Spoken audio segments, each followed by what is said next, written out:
Cool, man. Well, thank you very much. How do you say the correct pronunciation of your name, Mr. Mayor?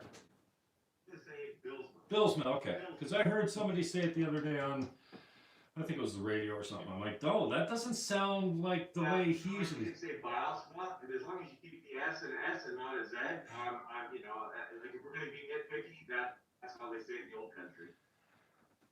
Mr. Mayor, you're the mayor of West Lincoln. You're the chair of the NPCA, who has been a really political body, maybe not by choice, but I mean, in his, past recent history, anyways, it's been very political, protesting. I don't want to talk about the past too much. You've been targeted, and I hate that word because it makes you sound like a victim, and I don't consider you to be that. You're a big boy. You can stand up for yourself.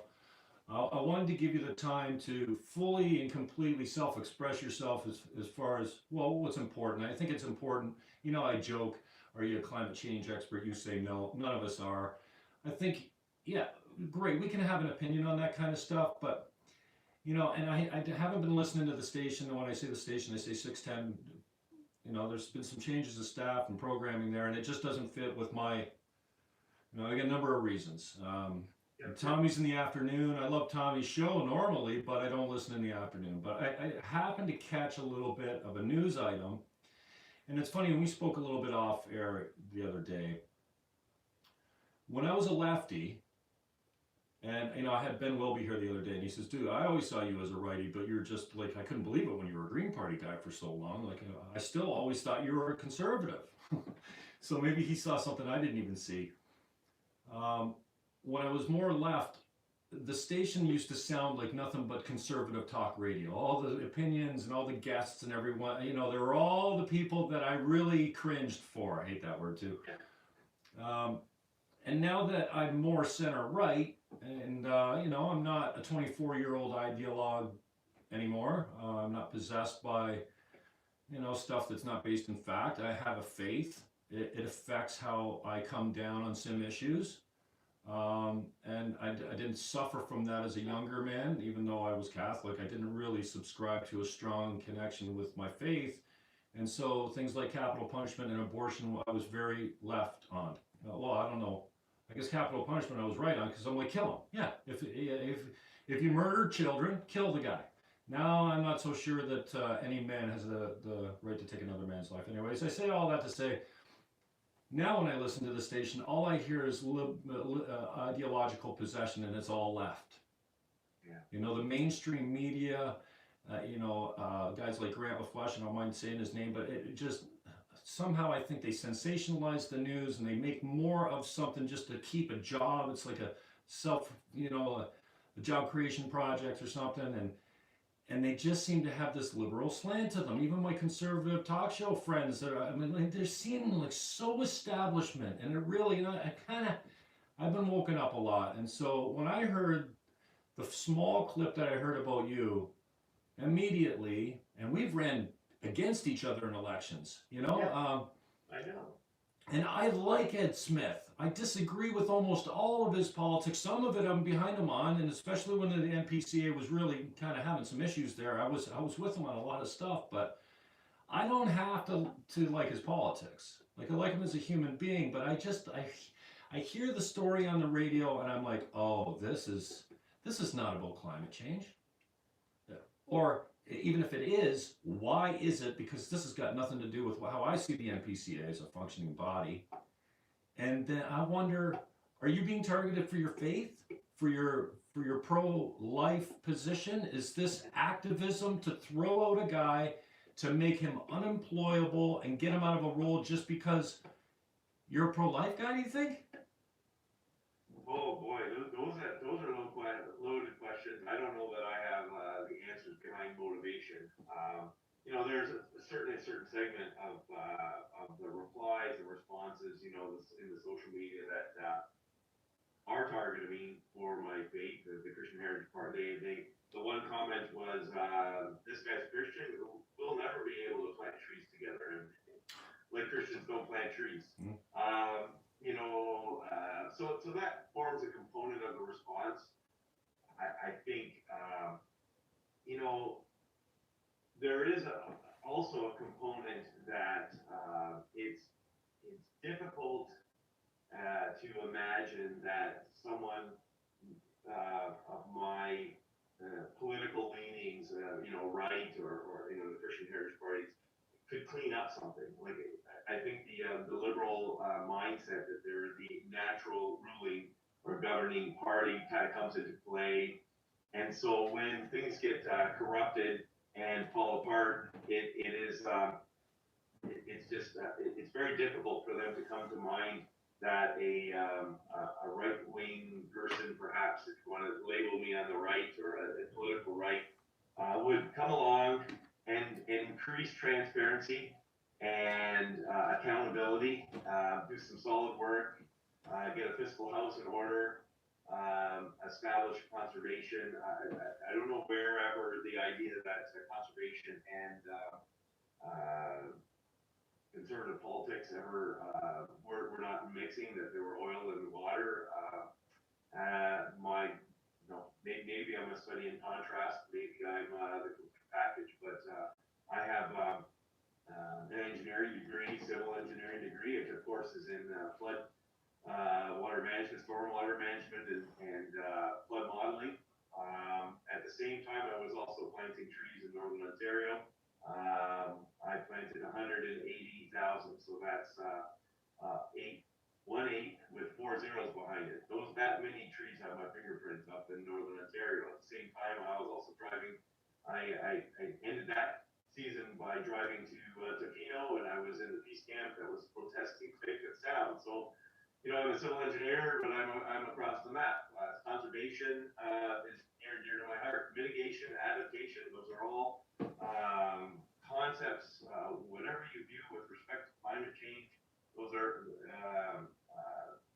concepts that constantly need to be addressed. Development has a way of leaving its mark, usually negatively, for the quality of water in the streams. Very important for me to clean up the streams. So there's a funny narrative that somehow this can't be true. There's a dichotomy that cannot be resolved in many people's minds. That someone of my former political, I didn't run in the last election for the Christian Heritage Party. Could be concerned about adaptation and mitigation with respect to our watershed. I appreciate your thoughts. So I won't ask you 4 times in a row, do you think that CO2 is destroying the atmosphere and that man is responsible for climate change, and beat you over the head with that? It sounds like, if you're a traditional media guy, just keep asking. And Tim Dennis did this to Sandy Annunziata. Funny how I love Sandy, went to high school with him. Again, don't always disagree. We all make mistakes. I don't know, I'm sure he's got ones we don't know about, some of them public, but Tim Dennis asked him 3 different ways something, and it just, the guy, number one, he answered your question. Why you got to ask him 3 more times? So I won't do that to you. My Green Party roots come out, and you know me, I'm so loyal. I still can, I'm still very loyal to the Green Party, even though I want nothing to do with them. Well, I think it's interesting they're having a leadership race, because the last leadership race I was involved in, we were involved in recruiting Elizabeth there because we wanted a star candidate. We got what we knew we were getting, which is a control freak and blah, blah, blah. Now, I don't subscribe to that extreme left-wing ideology. Now, the environmental aspect of it, completely still with. It's just the social stuff, like the multiple genders and the lack of free speech, and how they didn't even have a debate for leadership of 13 years for their own party. That's not very grassroots or democratic, in my opinion. So I've got some foundational concerns. I still like Elizabeth May. But you said adapt. One of my favorite hashtags is adapt or die. And when you're talking about the media, traditional media, they're getting killed. They're getting crushed by guys not like me, but like me, that do what I do on YouTube. Traditional media is failing. And in regards to climate change, I don't know that we have the technology to change anything, to stop anything from happening. We need to learn to adapt to what's coming. What is coming? What can we scientifically declare? They're taking down signs that said this glacier won't be here by 2020 because it's still there. The coastlines were supposed to be underwater by this year. So it's always, and that's what I kind of hated about being a Green Party candidate, is you're always preaching the sky is falling, but we know The sky always been falling. We had Y2K. Oh my God! All these things never come to pass. And yeah, You we know, survived all so that I'm not pain. saying I'm an environmentalist like you. Clean water, clean earth, clean air. If the producers provide uh, packaging that can't be recycled easily or doesn't break down in the earth, tax every level of it. Make them pay for it because I shouldn't have to get rid of their. Because when I buy a product, that's not my garbage. That's their packaging. Now I paid for it. I shouldn't have to dispose of it. So we probably agree on a whole line of carbon fee and dividends. You tax dirty energy.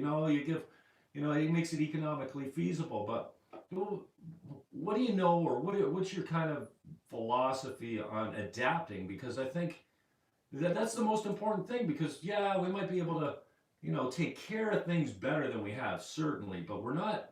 If we stopped all fossil burning fuels right now, we would still have 30 years of whatever the climate's going to do based on what we've done to it. So I don't, I'm not saying that climate change is not man-made cause. I just don't know that, the world's going to end in 12 years, And so adaptation happens in a number of factors. Let me give you a case in point. Hamilton, the city of Hamilton, because of greenbelt legislation and such, Hamilton, most cities, and Hamilton included, so that's why I'm using them, have had to do a lot of infill lots. So it's changing the landscape inside the municipality. So stormwater management and was rolled out under certain conditions. Those conditions have been pretty stable for 40 years. But in the last 10, 15 years, those little lots, those vacant little lots in town have now got little structures on them. And those structures have shingle roofs or tar roofs and parking lots and driveways and such like that. And so it's changing the stormwater requirements when we get a dumping 3 inches of rain in lower Hamilton. Of course, there's more impervious surface. So what's that doing? It's overwhelming a storm sewer system that wasn't designed to take on all the infill lots, both positively like compounded, because of course they're adding to it and there's more impervious nature, so there's less being absorbed. It gives you an example of how we have to adapt. So when we change environment through development, we have to make adaptations to the floodplain mapping. We have to make adaptations. So probably the most significant change is when a survey goes in, a stormwater management pond goes as part of that, and it helps the system to be able to regulate itself, provide a little bit of a cushion, a damper to those extreme downpours. That's one example of adaptation. Another one is, just quite simply, increasing the tree canopy of the forest. One of the challenges with these denser developments is there's not a lot of room for trees, for the magnificent maple trees, the magnificent oak trees that once peppered backyards of, north end of St. Catharines and suburbia. There's just no space in the fourplex, with 3 feet in between. Very challenging to find shade in those areas. And so guess what? Air conditioning costs have to, increase and try to keep it at 72 degrees. What's a simple adaptation? Find comfort at 78 degrees in your house, or even 80 degrees. Our own house very rarely gets below 80 degrees, but because it's cooler atmosphere, because the air conditioner doesn't run quite so hot, it's cool, but it's dry, so we find it comfortable. And we're not actually putting slippers on and sweaters on when we go into the basement of our house in the summer because, we're not trying to keep it 72 winter, 72 degrees. Those are adaptations. We can do them on a local level. We can do them on a personal level. We make adjustments, and we make adjustments in the way that we do our packaging, in the way that we get rid of our garbage. I know there was a lot of pushback with respect to every other week garbage collection. I can tell you that I don't know if this is widely known, but I have 9 children, and we've been living in a house with 11 of us. We haven't asked for any special consideration at the road. We, through recycling, are able to get well below 1 pail's worth of garbage at the road, but we have to recycle by diligence. And so we have 3 or 4 blue bins and gray boxes out at the road, and one, below the rim garbage pail, standard size, off the shelf at Walmart. And those are adaptations. It takes a little bit more work, but we manage our garbage because it's suitable for the environment. We cannot maintain those old days where we dumped everything into a landfill. Diversion. There are a lot of materials that are recyclable now, and hopefully with producer-based initiatives, we can kind of steer into some of those more recyclable, the PET plastics and those kind of things.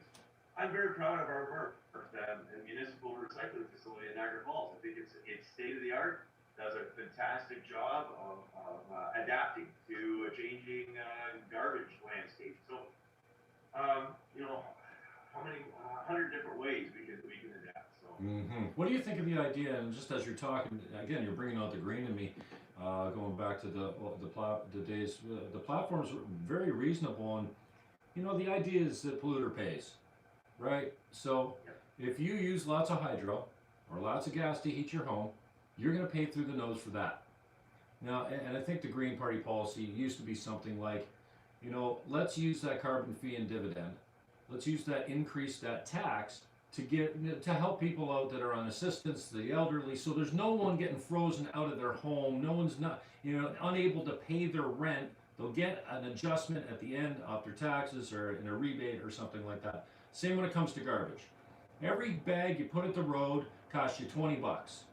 And then you'd be surprised how many people, and again, nobody pays us to sort recycling for free, and then we always hear a lot of it goes to the landfill anyways or gets shipped to the States or what have you. I'm not sure about that, but some recycling programs just don't pay money. The tin's aluminum's the only thing that's worth anything, and nobody's buying paper much anymore, I don't think, but I could be wrong about that. But there's not much money in recycling unless it's metal, is what I understand. And the idea that if you always turn the tap on and it costs you 4 times what it cost you without, this idea of polluter pays, then maybe we'll take more care to use some gray water, to have our drains siphoning off some heat coils, or where now conservation comes in a way that's really economically incentivized.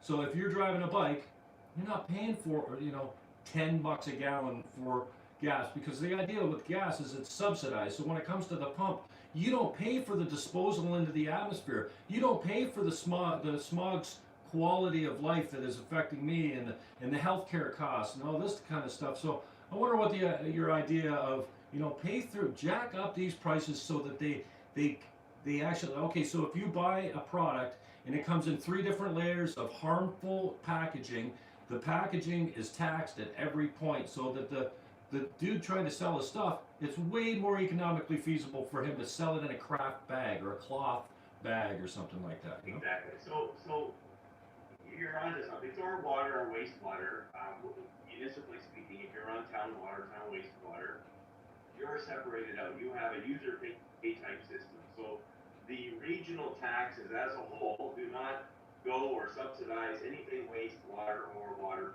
providing. Your water bill is 100% going towards water, wastewater, and only to that. So you live on the countryside, and you're off the grid, so to speak. You're not paying for water, wastewater. Now, I live in the country. Every once in a while, I get a truckload of water, and it costs me $80 for a truckload of water.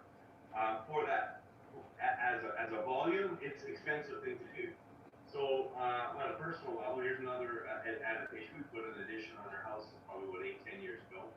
I deliberately added a second cistern. The first cistern, the original cistern, is where the truck water comes in. The second cistern, guess what I did? I put all the downspouts in there. Put a second pump in there. That pump waters all of my toilets. It's rainwater, soft, not chlorinated. So it's really good for the septic system, and all of that.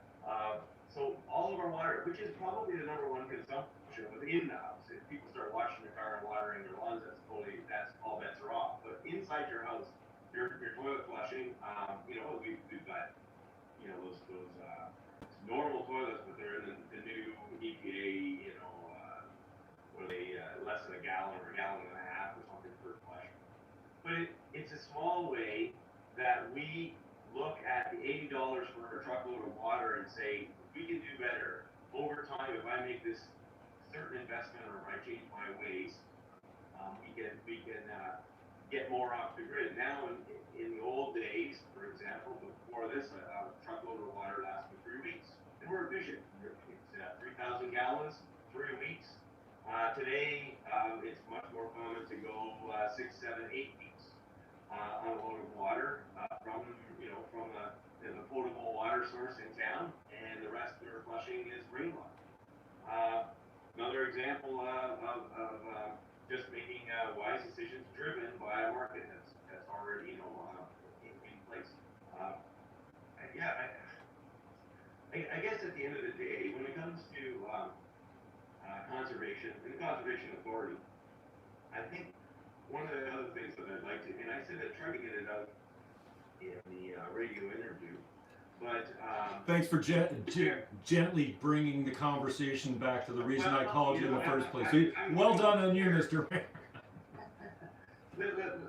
I think that there's a misconception that the NPCA is the Green Party in action, or that the NPCA is everything environmental, or it's the diversity champion, or that it has a very specific mandate. It is to deal with natural flood hazards. Natural hazards, flooding, the riverways, it's watershed based. And so it's not divided by zones and climates and stuff like that. We're not the Carolinian watershed, area. We're the Welland River watershed. If you listen to the names of the different conservation authorities, there's Grand River, there's Nottawasaga, there's Gadarasa conservation authorities. They're river-based, right? So ultimately, we have a very narrow mandate. That's all that we can actually levy for. Anything else that we do beyond that, if we want to save the Blandings turtle, it's totally within our rights to do so. But we have to negotiate with the local municipality and say, hey, we'd like to do concert. We would like to do some biodiversity planting, or we would like to do some saving the Blandings turtle. And you have to negotiate that with the local municipalities. So we have partnerships with Trout Unlimited. We have partnerships with Carolinian in Canada and other organizations of like line in that category. But at the end of the day, we have a very specific mandate, which is natural hazards. In that area, NPCA is doing quite well. We've stabilized, we've done accountability. Anything we do beyond that is in that sense extracurricular, and we do that with partnership with the municipalities, which, by the way, are quite pleased to do so from time to time, but we have to negotiate that with them. So they're the ones in the driver's seat as much as the Conservation Authority is. The suggestions are that we also take over the responsibility for source water protection. I think it's a natural fit. The Conservation Authority is already doing water testing. They're already handling the file of source water protection. But we do that as an agreement with the Niagara region. We do that with the agreement with Hamilton and with Albany. So there's a sense in which source water protection, you think, would be a natural fit. It's extracurricular, so we negotiate an extracurricular deal with them. If Bill 108 puts it into our responsibility, then we just slide it over into the regular levy, and we levy the municipalities for doing the work that we're now required to do by law. So thank you for bringing the conversation back. And Dave, I don't blow smoke. I'll tell you, if I disagree with you, I thought it was an interesting conversation, and I'm kind of anti-activism now, especially when it's targeted for people's beliefs. I feel like you sound like a qualified guy to be the chair of the NPCA, unlike some chairs in recent memory that we've had. You mentioned your background, your upbringing, your activism, your schooling. That's all really important. And I think my frustration has been, and my mother used to say, you want to go sit around the horseshoe with those coconuts? Like, these guys aren't good politicians. They're not all Bart Maveses that know the process. And I don't identify with Bart Mace, a conservative, but he knew you couldn't get anything by him procedurally. He was just like a whip. Some of these people, it seems like they're there for activism. So in the last article, I read a couple media pieces on this push. I guess they're going to protest you at the AGM. Again, it seems to me the media is picking up, one, you're pro-life. Two, there might be a question that you deny the urgency of, did you guys friggin' declare climate change emergency at the NPCA?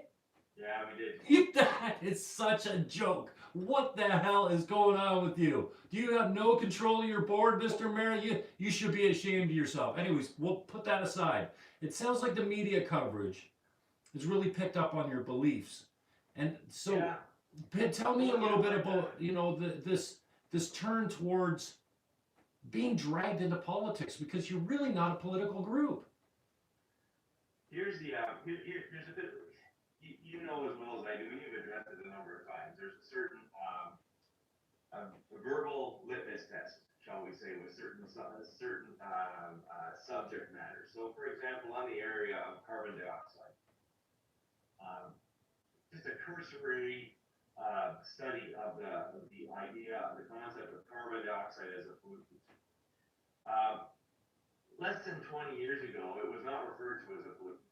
This idea that carbon dioxide, which we exhale, which is a product of combustion, but also decomposition, as a pollutant, is quite young, and it was the result of a redefinition of the word pollution. They broadened the term pollution. Now, by the same definition, the new definition of the term pollution, water, by the way, falls into the same categories in terms, the average person wouldn't consider water pollution.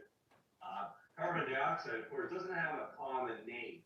NaCl is referred to as salt, and H2O is referred to as water. Carbon dioxide, unfortunately, doesn't have a counterpart and make it sound like every day, because it is, in fact, every day. Here's where we have here's where the tell is. Everybody has a tell, right? Every industry, the scientific community, when they're actually dealing with real pollutants, I'm talking nitrous oxide, sulfur dioxide, particulate matter, ozone, all those other things that are active, they actually have to call them criteria pollutants. Those are referred to now as criteria pollutants. Why? Because carbon dioxide confuses and conflates the term pollution. So just do a little Google search on criteria pollutants, and you'll see that those old things that we used to call pollutants, like ozone, like sulfur dioxide, things that form acid rain and all of that, the particulate matter, that's now actually referred to as criteria pollutants. It shows a semantic change in the way that we conduct language. If we tell the masses that carbon dioxide is in fact a pollutant, then how dare we drive our cars and emit this carbon dioxide gas? Guess what? Every time you take a breath, you're emitting carbon dioxide and vapor, and it's the most natural thing, natural process. It's all part of the life system. Between the symbiotic relationship that we have with plants. Plants take in carbon dioxide. Fun fact. The doubling of carbon dioxide in the atmosphere is shown to have a 35% increase in plant productivity, in plant, becoming lush. Greenhouses for 100 years have been burning natural gas or propane in their facilities in the winter because it increases the CO2.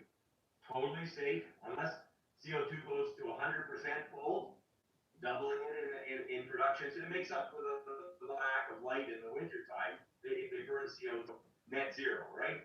But they do that on a regular basis. So a doubling of CO2 creates a 35% increase in plant growth, plant life. So, there's science, like we started. I'm no expert, but just basic science, the basic questions we learned in school. Unless grade 4 was wrong and grade 8 was wrong and grade 10 by chemistry that was all mistaken. Carbon dioxide in our atmosphere has that equilibrium type thing. If it increases even slightly, plant growth will go lockstep and start sequestering carbon in a most beautiful and practical way in living things, in trees, and in lushness. And so my problem is I'm antiquated. I'm a conservative. I'm a traditionalist. I do not accept carbon dioxide as a pollutant. I think sulfur dioxide, ozone are pollutants, and I don't need to go in the extra step and call them criteria pollutants so that I can call carbon dioxide a pollutant. And that's an example of how Dave Bylsma doesn't fit into the common verbiage that's out there. And I don't pass the litmus test, ergo protests and the call for my head on flat. I was going to say, nice political answer there. I don't think you answered the question, but maybe you did. But I wanted to know how specifically you feel about this organization seemingly being drawn into politics, like in personal politics, activism. Dude, this is nothing but a distraction. This is what I see, something getting in the way. Now, hey, I get the Annunziata thing and the history and the stuff that went down. I don't know everything, but it didn't look good. It was bad PR all the way around. Right down to, I don't know, Sandy driving to 1010 in Toronto and claiming it on his regional tax expenses. Like, come on, that was great PR. We got our money's worth of any money that Sandy spent for expenses. You're gonna complain about him driving to Toronto to go on Buddy's show on 1010 CFRB? No, but it really seems like it's the same people showing up at these meetings all the time. They're just picking different targets, and it's all politics, and it's all friggin'. It seems personal. It seems like, what? These pro-choice people, mind you, let's get this straight. The people that are causing the fuss are called which? Children, Niagara, what is it? Children's Niagara or something? I don't know. Let me see here. Let me see. Children or something or something. Yeah, so what I find so the hypocrisy is crazy. What's it say here? Our Kids Niagara, For Our Kids Niagara. You know that every single one of these fucking activists. Oh, sorry. Are you at the office, Mr. Mayor? No. Okay. I was gonna say, tell your personal assistant, come on. I want to ask them, how good you are to work with. But I'm sorry about the language. Yeah, I bet you every single one of these activists is a pro-choicer, and I swear, God, sorry. It seems just personal that, you're pro-life. That's it. You're Christian, you're pro-life, and they're going to use anything they can to get you out of there. And then after you're done with that, come back to the AGM. What's up? Are you running to keep your position or no? Yeah. Oh, okay. I'm going to keep my position, and quote unquote, the other side has put forward a candidate, so it'll be a good old-fashioned show. Oh, the other side. Here we go. So how do you get yourself appointed to the?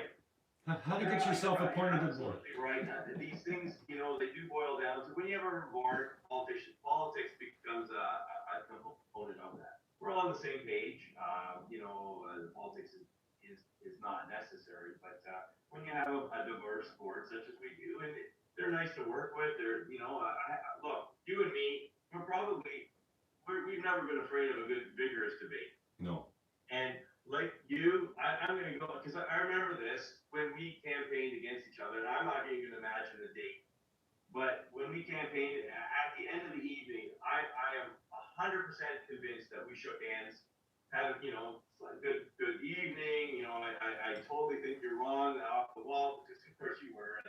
Figuratively going for a beer type of thing. Yeah, I hear you. We can hang out. We don't hate each other because we're. I have campaigned against numerous local politicians at various levels, and every one of them I can still to this day look them in the eye and smile, shake their hands, and say, "How are you doing?" And they were across the entire range and spectrum of political thought and ideology. I am easy to get along with. I think that's another reason I'm a good chair. What we've been able to accomplish with the diversity of our board in the course of 1 year to settle the organization down and to bring about transparency and accountability. really is remarkable. And to settle on a particular CAO that we all agree with, I think it's phenomenal. Chandra Sharma is a conservationist. She's going to be steady at the helm, and we all agree. Were there other candidates? Of course there were other candidates, but in the end, it boiled down to the cream rise top, boiled down, and Chandra was a clear choice of the board. We did that with the diversity of thought on a board. But if we all thought the same way, then we can just take one guy, because we're all thinking the same way, just put one guy, call him the chair. You only have to pay one guy lunch, not 20 people lunch, so that we can, do the work necessarily. We only have one expense accountant, but that's not reality. That's not democracy. Democracy is boiling down the multiplicity of ideas and concepts into a singular action, and that's what happens when a board comes together through the chair and directs the CAO, who again directs staff. And that's how an organization moves forward. That's a very basic structure. The chair and the CAO are a neck. Quite simply, let's just call it a body, and use a body analogy. The council's the head. The mayor and the CAO form the neck, and then the actions, the arms and legs are the staff of the organization. It doesn't matter if you're a municipal politician or the government of the United States or a church board. That's how it generally boils down. So, I have my personal opinions. For a whole year, I sat on them. Can you imagine, Jim, if you had to sit and work for a whole year in a place where you're really quite neutered? As a chair, you keep your thoughts and comments to yourself, and you let everybody else speak. And I know for a fact that if you heard everyone else speak, you'd want to jump in behind each one of them. Look, it's a profession. It's a skill set.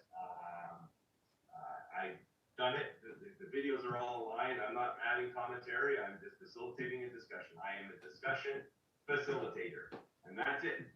Each board member is a discussion contributor. And at the end of the day, once all the talk is done, you take up a vote and you move accordingly. Well, I'm sorry to hear I haven't been engaged as I have been normally in the past with the NPCA or regional politics for any of that matter, because I've just I'm a little more than a little resigned and cynical. Let's just put it that way. Like, I didn't, if I was going to speak to anything, it would have been to amalgamation. I would have spoken against decentralization, kill the region. We don't need you as a political body. We can put a service provider, and I didn't totally know I was going down this road. Sorry, Mr. Mayor. And back in the day when the code of conduct stuff came up, I thought, what do you mean the code of conduct doesn't match the charter? It doesn't adhere to the charter? What do you mean?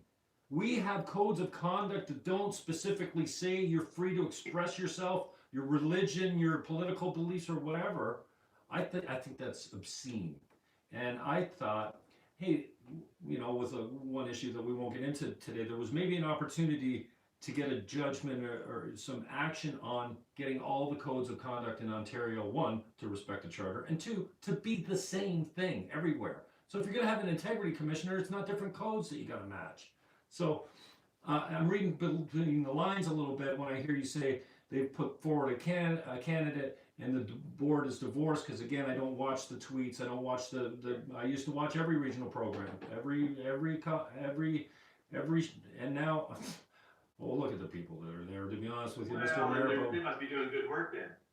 Well, maybe that's it. I don't know. I feel a little like there's a bunch of lefties. They're going to do whatever they want there. And I can only hope that more guys like Bart Maves that know process will stop and go, wait a second, this is out of order. You can't do that, because none of them know their ass from a hole in the ground procedurally over there. If you watch a couple videos where I've been there, then oh, no, I don't mean specifically. I'm talking more the region now. I mean, but at the region too, I'm a bit of a process guy myself, so that comes from being a chair in many organizations. Right. So, but you see where the political arrows are coming from, and you know who's behind them, and you see the same faces. And we don't need to mention names, but I don't need to watch the meetings to know exactly who's going to be cheerleading that protest. And I find it just incredibly hypocritical. Yeah, thank you, Mr. Mayor. That these people that are called for, let me find it again. What did I say? For, no, the kids. For Our Kids Niagara. They're going to plan on January 15th, everyone. You want to go out and help these losers protest against Mr. Mayor running for chair because he's a pro-lifer and he's got questions about climate science. It's ridiculous, but I know exactly who's going to be leading those protests. All those feminist, pro-choice, lefty, wacko, kooky. And I like it. And again, some of these activists, I enjoy the company of. We've drank and partied and played cards and done stuff together. You know what I mean? But I can't stand their politics, and it really bugged me. And I haven't done a local political interview in a long time, Mr. Mayor. So thank you for your time. I'm going to cut you loose here. I know I've kept you way too long. I don't need to. I can disagree with you wholeheartedly and passionately, and still shake hands and go for a beer after. And we've done that. Though I hate their politics. Like I said, I like Ed Smith. I like a couple of his underlings that are there at every meeting that are stacking the quills and taking shots at you. So I don't know. Good luck to you, I guess, Mr. Mayor. And what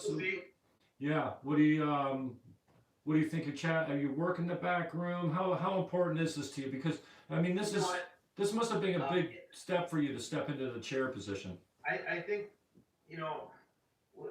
I'm not going to speak too soon, but I think at the end of the day, what it boils down to, I have a record. I've accomplished what I've accomplished. It's very transparent, very accountable. I've done it all in the open. There are people who do not like me, but I can't imagine that they don't like what I've accomplished with the board. Well, that's important. So that's a little bit of the irony. Like, how can you?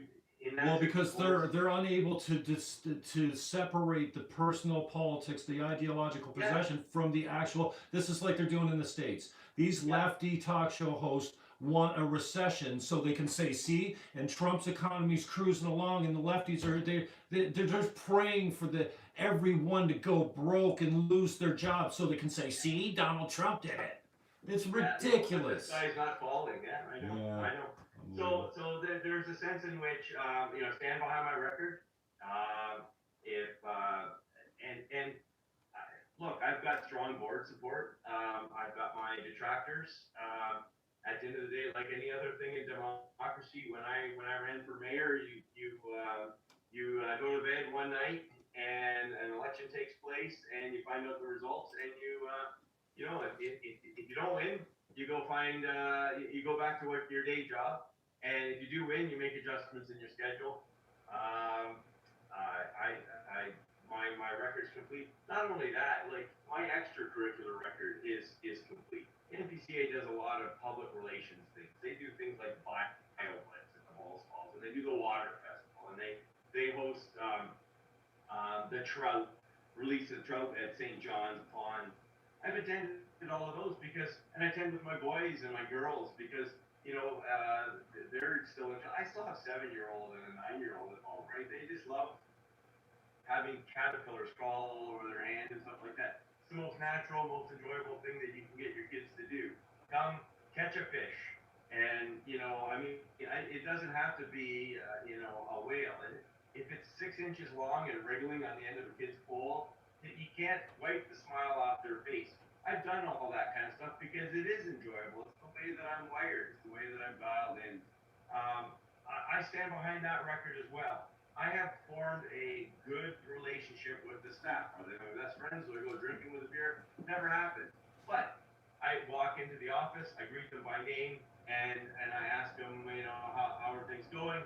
And they have really sensed a change in the organization. They've been able to have peace. This weekend, they're as nervous as I am because, of course, uncertainty always kind of breeds that uneasiness. For my part, I'm trying to win this as much for them them as I am for myself. Look, it's my own personal ambitions are totally secondary. This is not about a feather in my cap. Jim, if you had said to me a year ago that I'd even be the chair and that I would retain that for a whole year, I would have been quite pleasantly surprised. But here we are a year later, and the time comes due for an election to take place. So unlike other organizations which have an election every 3 or 4 years, mine's only every year. So we'll see you again in 1 year, Jim. Well, so Wednesday is you said this weekend, I didn't know if maybe you're having a meeting this weekend, but it's Wednesday is the meeting. And Wednesday, yeah. Okay, so just on the way out, Mr. Mayor, thank you again for your time. Back to code of conduct. By the way, I think John Mascaron is a complete tool. You guys have had the worst hiring of integrity commissioners I've ever seen. The two previous guys before him, absolute butternuts. They're just squashes for melons. I'm sorry, I shouldn't put me on the spot by being such a trash talker here, but man. So now I know this thing's been sealed or whatever. I don't know that. I'm reading up again. I haven't been all that engaged.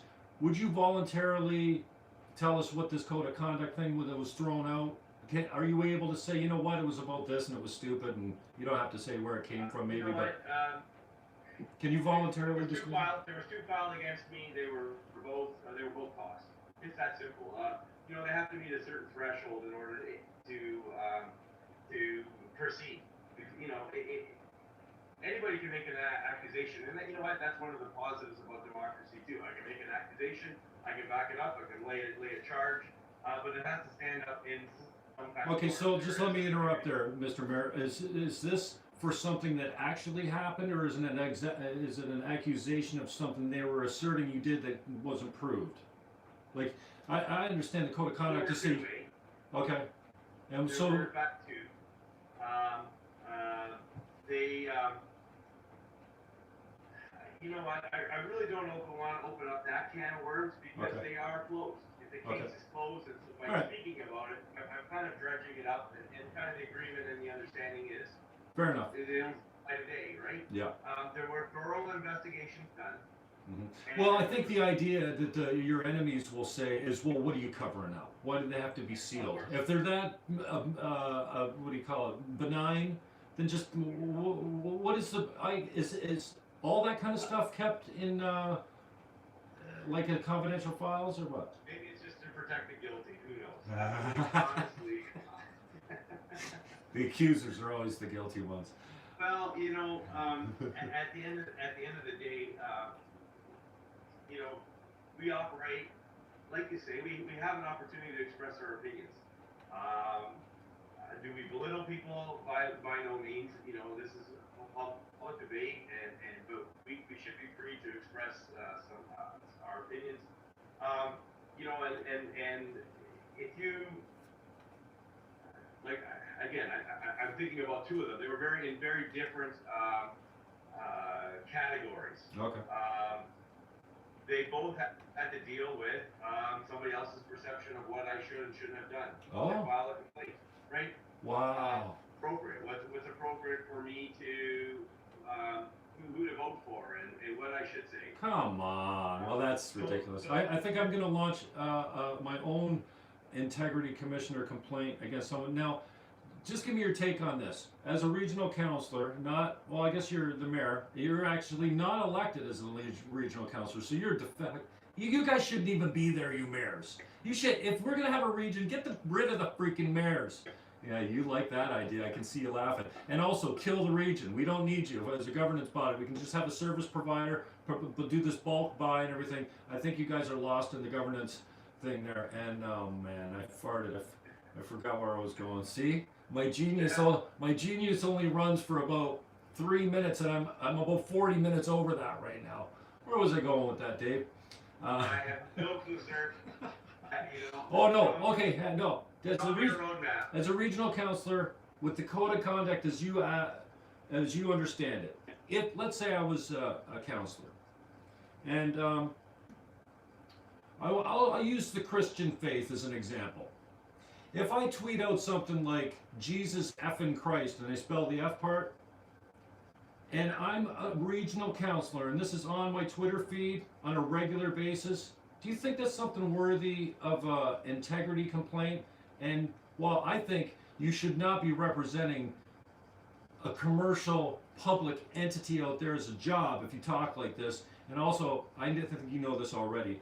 You can't say anything about any other faith but Christians. You put Muslim in that, you like, and I'm not picking on Muslim, or you put Jewish, you put whatever, Catholics, no problem. But this idea, would you consider that something that would pass the sniff test of how a regional councillor should perform in public by saying Jesus fucking Christ on their social media? I think that one, look, I certainly would register. I wouldn't register the complaint myself. I would be offense, right? Yeah, okay, I'll back off then. Fuck, you get me at my own game, dude. How did you know it's just a way to take me down is free speech, shut up. Look, I've had to tolerate a lot of abuse of the name that I love and serve, right? And for countless years, you know, I guess the commandment, you know, you shall not use the name of the Lord your God in vain, for the Lord will not hold him guiltless. That's a pretty serious. Yeah, I have a filthy mouth, but I don't use the Lord's name in vain. I had a bad experience about that when I was a kid, and I just don't go there. But these damn atheist, freaking whack job lefties just don't get it. I'm sorry. Yeah. I'm sorry, Mr. Mayor. You really didn't know what you were getting yourself into today, but I think you handled yourself well. Well done. I had a funny moment because somebody was doing that at the table, and he said it, and I knew that his wife's name was Jane. And I said that, and I said, fucking Jane. And he looked at me, and like, all of a sudden it kind of became real. Like, I used his wife's name in a really derogatory, sort of cursive sort of way. And I think... the most politically incorrect mayor West Lincoln's ever known. Mayor of Bylsma. Well, I was getting a little frustrated. And pardon my French, but I really just, I thought, you know, a taste of his own medicine. I didn't say any more than that. I grinned at him, kind of a wry grin, and he kind of melted. He realized, and that was it for the rest of the evening. He had kind of a civil discourse, and he kept it civil. So, you know, in different company, I wouldn't have said the F word with respect to his wife's name, but I might have dropped something and said, "Oh, Jane," you know, like. Dave Bylsma, I really appreciate your time. Thank you, Mr. Mayor. Good luck this weekend. I don't know. Again, I haven't been paying attention to know if you've been doing a good job, but I just saw the politics were dancing in the background, and I thought this sucks. And then after I listened to Matt Holmes' abortion interview with you, we talk about quality on the airwaves. Geez, I hope they're not paying that guy anything, but what a horrible interview. To ask you the same question 4 times and then to rush you off. Okay, we gotta go. Just say it one more time for us. You think that climate change is imaginary, right, Dave? Fucking tool. I'm sorry. All right, Jim. I gotta go. I should mind my manners a little. Yeah, that's a good time to call it quits. Okay. Thanks. Yeah, Dave. There we go. All right. Cheers, buddy. Until next time, perhaps. Yeah. All right. Bye-bye. Recording mode. Converted to MP4. Okay, that's it. Dave Bylsma, Mayor of West Lincoln, Chair of the NPCA until Wednesday when he has an AGM. Whoa, I need a shave. Or no, am I growing a beard? I think I'm growing a beard. The AGM at the NPCA is Wednesday, January 15th. There will be protests outside if you want to protest the fact that he's pro-life and has questions about the science of climate change. So, he is the Mayor of West Lincoln. Well, I had him, wow, almost an hour. I'm sorry, Mayor Dave. I didn't know it was going to take you that long, but I think he was honest, open, and it seems qualified for the job. I don't really care if he gets back in again. I just thought it was interesting that politics were dancing. The identity politics of these lefto, wacky, pinko activists in the background, of which I used to be. You know, I've been on a protest. I've marched in gay pride as a Green Party leadership candidate. You know, I'm all there for equal rights and stuff. I don't know how much we're oppressing people these days. And I certainly don't know how much I care about what the mayor's position is on abortion or what the chair of the NPCA's position is on abortion, because, and for that matter, who cares? The guy doesn't know. He's not a climate change scientist. He doesn't, like, having an opinion on climate change should not affect your job in a what do they call it? A watershed management conservative conservation. Anyway, Mayor Dave Bylsma was my guest, and oh, there's Gavin McInnes coming in on my telegram. Okay, so peace out, yo.